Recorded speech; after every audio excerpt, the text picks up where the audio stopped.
Sangola police station गुन्हा register number 1020/2025 BNS कलम 334, 331, 305 प्रमाणे दिनांक 23/12/25 रोजी आपल्याकडे गुन्हा दाखल होता।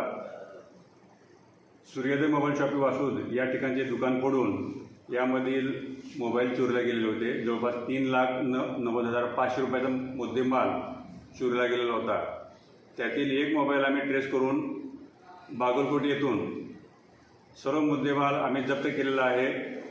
त्या ठिकाणी जो आरोपी आहे अक्षय शांताराम इंदुलकर, वय 36 वर्ष, राहणार बागलकोट, कर्नाटक, या स्थळाला आम्ही ताब्यात घेऊन त्याकडनं 20 मोबाईल जप्त केलेले आहेत। एकूण 3,30,000चा मुद्देमाल आम्ही जप्त केलेला आहे आणि त्याला अटक करून त्याला PCमध्ये सध्या तो पोलीस कस्टडीमध्ये आहे।